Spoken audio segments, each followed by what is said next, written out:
Everybody knows it's Chuck's dad. I came to this music store because they're having a sale on percussion instruments. They're trying to drum up some business. So I got a new pet. And every morning it comes running into my room. Bark, bark, bark, bark, bark, bark, bark, bark, bark, bark. Oh, my dog. I noticed that he's kind of skittish around mirrors, so I put a big mirror up in the bedroom, thinking that maybe it would scare him. So now he comes in every morning. Crab, crab, crab, crab, crab, crab, crab. Oh, my God. Next time I go shopping for the car, I might buy a battery, but I can't pay cash. You know why? Why? Because you have to charge it. Oh! You have to charge it, a battery, you know? Yep. Guess what you did today in STEAM?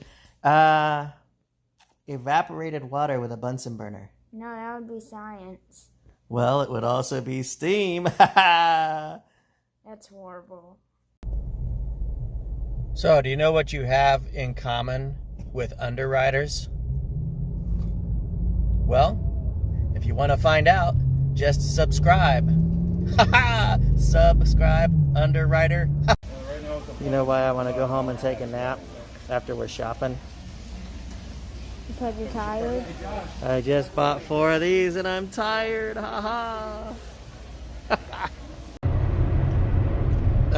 This is a groaner. What is the flying knight like on his pancakes and sausage? Sir up. Sir up. Wow. Wow, I just heard some common sense advice on Halloween this year. They're recommending that if you go trick-or-treating, you should wear a mask. Wow. Yeah, I got a leaky roof at home, so I figured I better go over to the music store because I have to get tar. You know, I have to get tar to patch the roof. So I get a call from this dude from Ethiopia, and he's like, "Hey, man." Well, he wasn't like, "Hey, man." He's like, "Hello. What do you call your leader?" And I said, "You mean like our president?" And he's like, "Yes, president. It's not king." I said, "No, it's not king, dude. What do you call your leaders?" He says, "Any guesses what we call our leader?" "I don't know. Do you call him king?" No.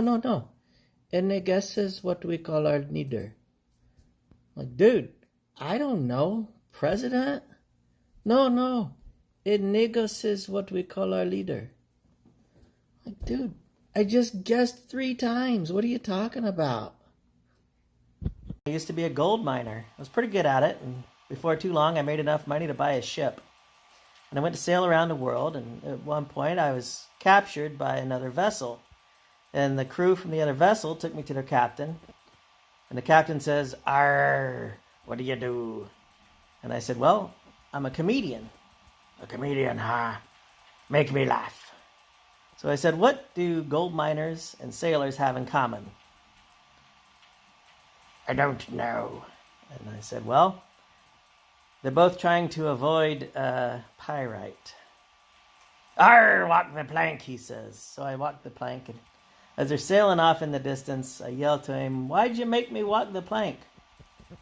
And I hear off in the distance, "Because you're a terrible joke." You wouldn't really know it by looking at me, but I used to be the absolute wokest of all the woke. In fact, I was known as the Bay King. So, duh. So my son's grandfather likes to study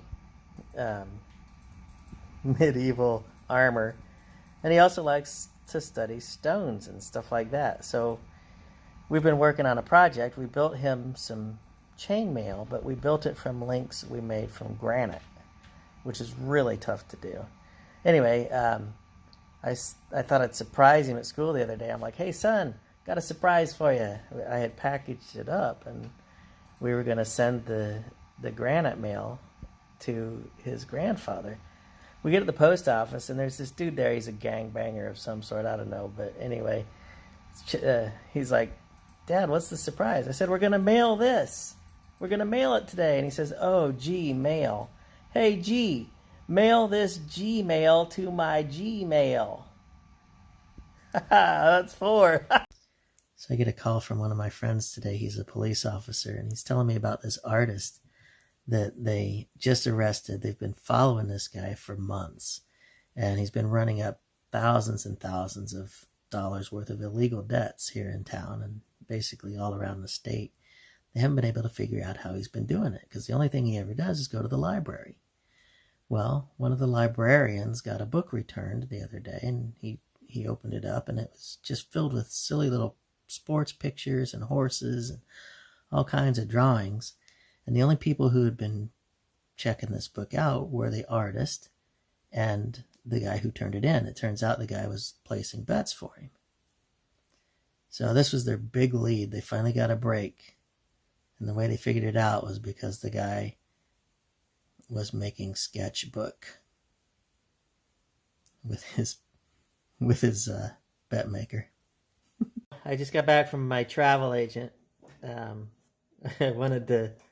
I've been thinking about going to Italy for some time. There's about a dozen of these ancient ruins. You know, these places that are. I'm sure they were magnificent in their time, and now they've just deteriorated quite a bit. So I went in to talk to the travel agent. I said, "How much is this going to cost me?"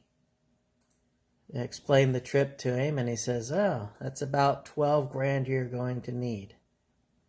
And I said, "Yes, there's 12 places of grandeur, and they've certainly gone to need." No, I mean, that's about 12 grand you're going to need. Yeah, that's exactly what this trip is all about, visiting these places. Good Lord, I'm going to have to get another travel agent. This guy's dense. Just got a compliment on how bad my puns are, and they gave me one of these. It's a symbol of their appreciation. I tell you, sometimes these teachers, they get really annoying. I got called into the office today at my son's school, and his English teacher's down there, and I'm like, okay, what's going on now? Well, I was teaching about double negatives today in class, and your son raises his hand after I explained that we really shouldn't be using double negatives. And he says, if we shouldn't be using them, I don't want to learn about them. And I said he was being willfully ignorant, and I brought him down here to the office. Willfully ignorant, I said. Come on. Not wanting to not know is not wanting to not know. So next year is the 35th anniversary of Star Wars: A New Hope, and the Queen of England is a very big fan. She's invited George Lucas and Harrison Ford, Mark Hamill. Most of the remaining live cast and crew are invited to Windsor Castle next year for a big party. And for the banquet dinner, they've had a contest, a design contest, which I won, for a new cup. And basically, my design was this. I put the Queen sashaying down the red carpet. She's got one of those great big A with a circle around it, just off of each shoulder. And then she's wearing this wonderful pink top coat and skirt. She knew as soon as she saw it that it was perfect. She said, "Oh, I look like an Imperial Walker. That suits me to a T." So I don't watch a lot of football, but I caught a game over the weekend, and the kicker was just doing a terrible job. For example, on the opening kickoff, his kick went about 9 yards. It was a terrible play. Onwards goes the game. About halfway through the next quarter, he has to kick again. and it goes about 11 yards. Just a terrible play. Onwards goes the game. Well, fourth quarter comes around. Finally, this guy had messed up play after play after play. Finally, he gets a chance to kick a field goal. He says, I can't do it. I'm just here to punt. See, terrible play, onwards goes the game. Terrible play, onwards. I'm here to punt. Yeah. Stick around. There's plenty more where that came from.